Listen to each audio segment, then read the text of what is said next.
Welcome to Thriving with Nature, a podcast that gives you the tools you need to live a modern lifestyle that helps regenerate our planet. And now your host, Hayley Weatherburn. Episode 49, Last Minute Freakouts. Good evening, Thrivers. Welcome back to this week's episode of Thriving with Nature. I have a quick, short podcast today. Just an update on the journey. So much is happening at the moment. And as you all know, the last episode, I was about to head in to go to the public notary to look through the contract and meet with a public notary as well as the landowner.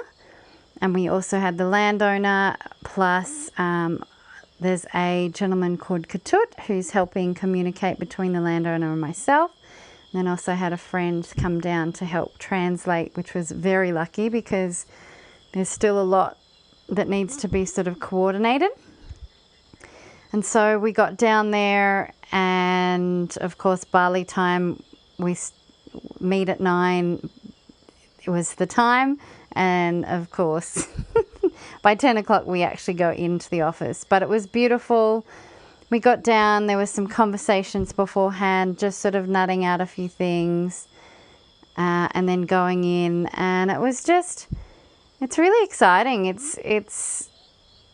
I've never been through this process before, and I don't know if you know, I've never been through it over in Australia, let alone here, of the big contracts and looking through. You're about to make a big decision, you know. It's not something you just go to the shop and buy something. There's things you've got to think about. And even today, because there's another piece of land that I do like as well. And today I was starting to think, oh my gosh, but what about this land? Do I pick this land or this land? And there's still these feelings that I do want both, but it takes time. And yeah, and there's certain positives and negatives about both areas of the land.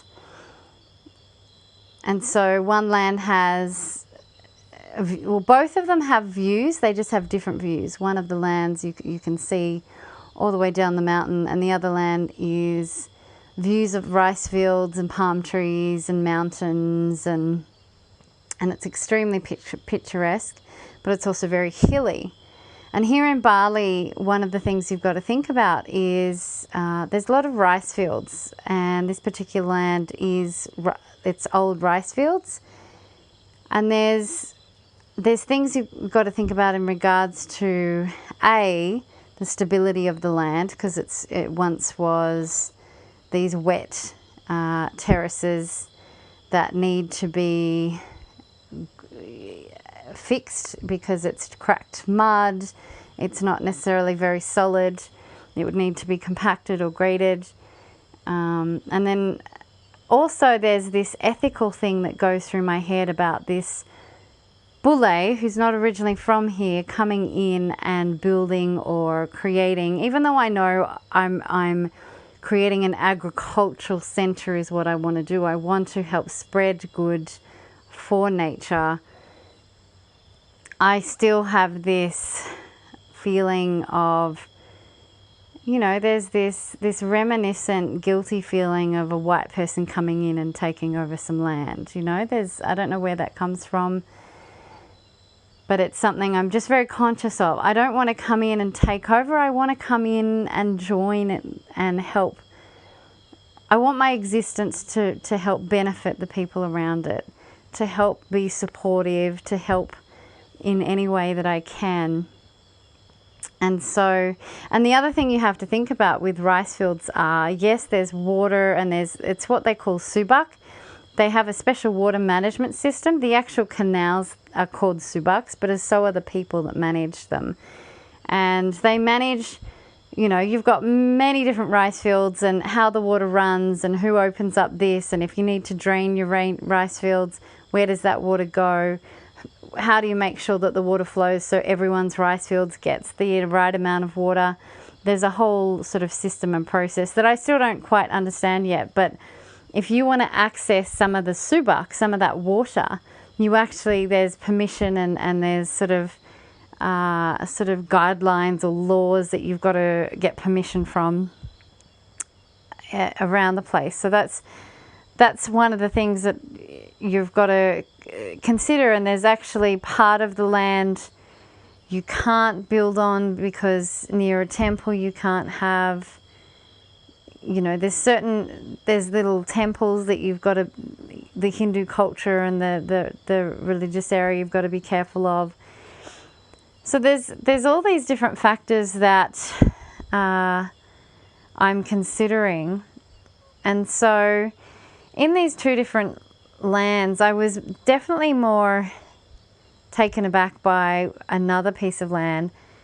But for my home, the other land that I'm looking at seems to suit what I want to try and do. And for those of you who've been listening for a while, you may have seen the episodes about Anastasia, and she talks about the kin domain. And on the kin domain, there's 1 hectare of land, and in it you have your home, there's water, there's a food forest, there's an area for your veggie garden. You should have some grains like wheat or rice. There's all these, you have a living fence around that's with trees and things. And so I've really, ever since that concept came about, it's something that I wanted to build. And this land that I've found definitely suits this concept. But I also want to create, like I said, a cool farm or a center where people can come to learn permaculture and all types of agricultural methods that really truly align with nature and don't use chemicals, and just observe and interact with nature in a certain way that helps it thrive and come back to abundance. And the fruit and veggies are just have amazing nutrition, and the higher the nutrition, the higher the flavor. So it's just, I want to help inspire people to with fruits and veggies, and help bring that food into the community to help, heal them as well, and spread the health benefits of all these things. So that's a bit of a download and a whirlwind of where my brain is at the moment. It's been, I definitely had this morning, I was having some last minute, like, oh my gosh, if I pick the right land to start with, should I start with the other land? And what if someone else comes and takes the land that I want? But the good thing is the owner that I'm going with owns both of the lands. And so I want to make sure in the contract or that I get the first right of refusal is something that I really want. And so, yeah, there's so many pieces, but I believe I should be getting a copy of the contract tomorrow to have a look through, and I'll sit down and look through the translation and check that all these pieces are in here. And then, yeah, I'll be signing. So it's super exciting. Hopefully this time next week, this time that you're listening to this podcast, by the time the next week's podcast comes out, I should be the proud owner of a 25-year contract to work on some land, which is super duper exciting. This is all part of the journey, all these thoughts and things that are going through my head. But I just wanted to say thank you so much for joining me with this in this journey. It makes me feel not so alone and nervous. And I know lots of people go out there and you get these 30-year mortgages and all these types of contracts. And, it is a big risk. But when you feel in your heart's desire, I'm 41 now. Don't know how old I am. I'm 41 now, and by the time, it's only in the last 3-4 years, 4 or 5 years, I would say, that I realized that my future has to be involved with nature. And so every time I think, okay, and I try and step out of this trajectory, I step out and think, is this really where I want to be? what else would I be doing if I'm not doing this?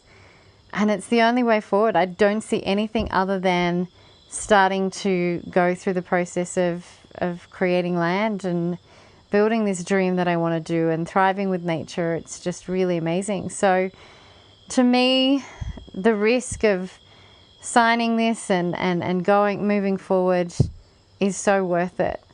And if I can help inspire just 1 or 2 or 3 people to go and interact and become more thriving with nature, then it will be worth it. You know, my goal in life is to leave this planet better than I found it. And if I can help us get back to that place where there is a Garden of Eden on earth, then I will be truly grateful. But to do that, you have to take risks. You have these little panic attacks and last minute thoughts and all these kind of things. But it's worth it, and I really trust that each step of the way I'm making the right decision with the information I know at the time, and I will just keep moving forward that way. So anyway, that's my update for this week. Thank you so much for listening. Have an amazing week, and next time you listen, the next podcast, we may be celebrating, everyone. So, exciting! Fingers crossed. Stay tuned. Bye. Hey, if you enjoyed listening to my podcast, remember to subscribe to hear more. You also have to come check out the Living Supplement Garden, a garden that reads your individual's body's condition and grows the substances it requires to move towards optimal health and potentially healing your ailments. When we align with nature, we thrive with nature. I'd love to have you join myself and others as we discover the magic of nature together and strive to heal both ourselves and our planet. Go to thrivingwithnature.com.